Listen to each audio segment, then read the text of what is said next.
Salut à tous, c'est Lunaris. Aujourd'hui, le test de la station d'énergie Romos Thunder RS 1000 et d'un panneau solaire 200 watts de la même marque.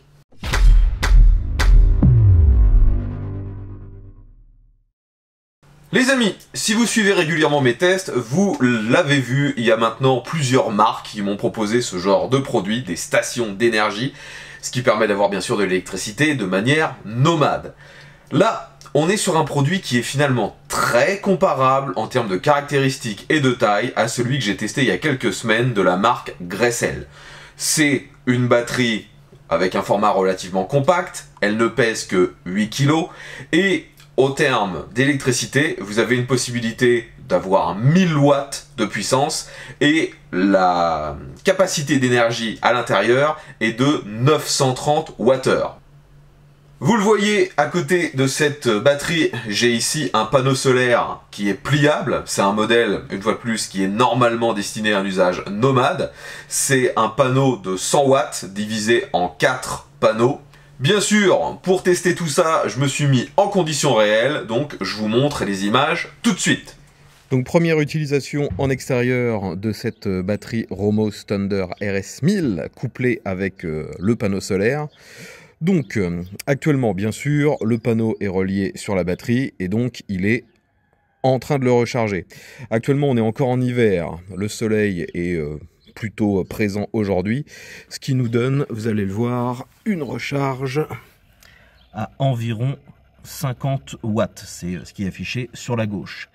Et sur la droite on voit l'utilisation de la batterie car je suis actuellement branché pour recharger la batterie du vélo qui est derrière.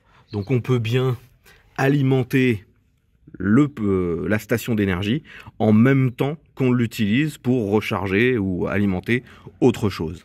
Alors j'ai déplacé un peu le matériel pour être un peu plus face au soleil. Malheureusement le soleil s'est barré derrière les nuages et donc dans cette configuration, donc en hiver avec le soleil qui est caché, ça produit encore entre 15 et 20 watts. Donc oui, on peut néanmoins recharger même lorsque on a ce genre de météo. Mais attendez-vous à ce que ce soit extrêmement lent. Donc actuellement petite raclette en extérieur, bien sûr alimentée par le Romos Thunder RS 1000. Donc actuellement on a notre petit service à raclette branché bien sûr en 230 volts alternatif. Il consomme 390 watts, soit ce qui est bien indiqué sur la fiche technique, il est donné pour 400 watts. Et en même temps, le panneau solaire de chez Romos également, lui injecte environ 90 watts. C'est fluctuant bien sûr, hein, ce qui est pas mal vu que sa capacité maximum lorsqu'il est dans les conditions optimales est de 100 watts. Voilà, donc oui, vous pouvez vous faire une raclette en extérieur. Donc nous avons fini notre raclette. Maintenant, on voit qu'il reste à peu près 50% de charge. Donc là, j'ai toujours un petit peu de puissance qui est consommée car j'ai ici un de mes micros qui est en recharge en USB. Et le panneau solaire, lui, est toujours en train de recharger à environ 90 watts. Donc au-dessus, on a le paramètre de durée. Donc actuellement, si on arrivait à maintenir cet ensoleillement, il nous faudrait environ 4 heures pour recharger les 50% manquants. Après, comme d'habitude avec les panneaux solaires, il faut bien garder en tête que vous aurez la puissance optimale uniquement si bien sûr les 4 panneaux sont en plein soleil et il ne faut pas qu'il y ait la moindre ombre qui vienne dessus car je vais essayer de vous le montrer mais ça va pas être facile. Là vous voyez j'ai une puissance qui arrive environ à 90 watts. Je vais juste mettre ma main dessus, vous voyez, donc ça fait pas une surface énorme hein, par rapport au reste et pourtant on a déjà plus que environ 60 watts.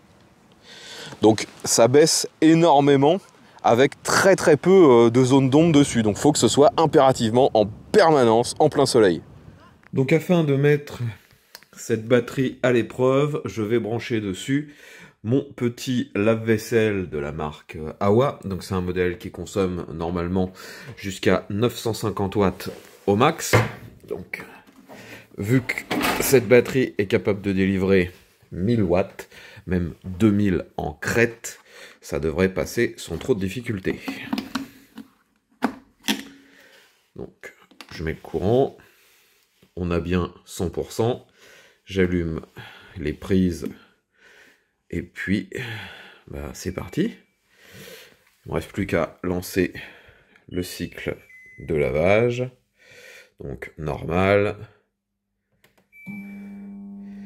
Et c'est parti. Ah, il me dit que j'ai oublié de mettre de l'eau.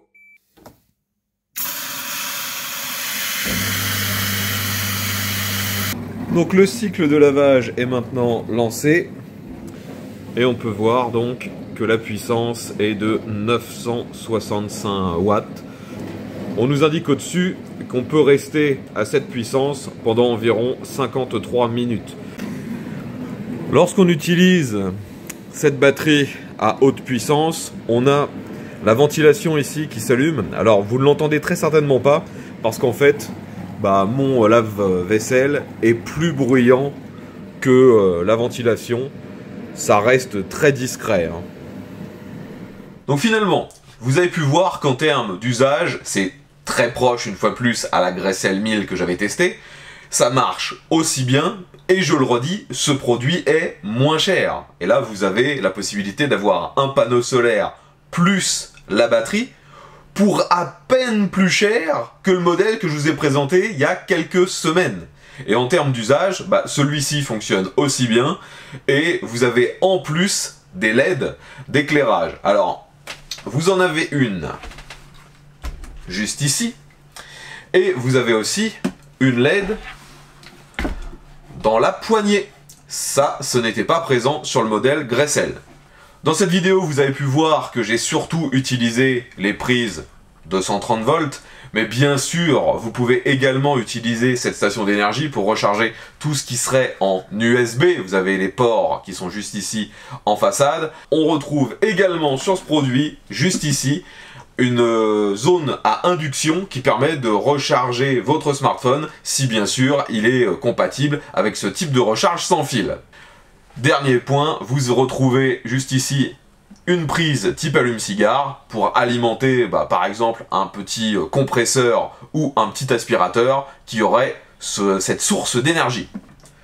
Donc pour revenir sur le prix, vous avez actuellement ces deux produits disponibles sur AliExpress. Celui-ci, donc la station d'énergie, est disponible pour un peu plus de 600 €. Les produits, vous le savez, sur AliExpress ont des prix très fluctuants en fonction des taux de change. Donc actuellement, au moment où je fais ce tournage, c'est environ 600 €. Et le panneau solaire, lui, coûte à peu près 200 €. Donc pour 800 € plus ou moins, vous pouvez avoir ces deux produits. Là où le Gressel, qui était lui aussi plutôt un bon produit, il faut l'avouer, coûtait déjà plus de 700 €. Donc finalement, si vous avez vraiment besoin d'électricité sur un usage nomade, que ce soit dans un camping-car, une caravane, vous pouvez aussi laisser ça dans votre voiture, c'est l'avantage de ce format relativement compact.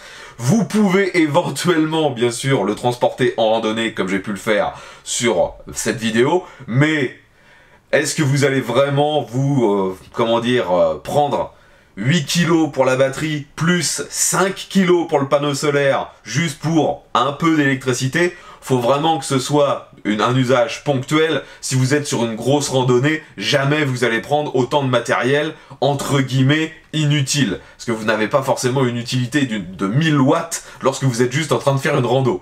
Au niveau des accessoires fournis avec cette station d'énergie, c'est le minimum acceptable. Vous avez un manuel qui est traduit en français, vous avez le câble de recharge via une prise 230 volts, et vous avez aussi l'adaptateur qui permet de recharger depuis une prise allume-cigare. Si vous avez des questions concernant ces deux produits, l'espace commentaire est bien sûr là pour ça, et je vous mets aussi les liens permettant d'avoir des infos fournies directement par le vendeur de ces deux produits.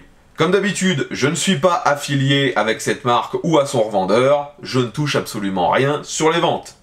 Si ce test vous a été utile, n'oubliez pas de mettre un pouce vers le haut, de le partager sur les réseaux sociaux, abonnez-vous si vous aimez ce contenu, et comme ça, on se retrouvera très bientôt pour un nouveau test. Ve à tous!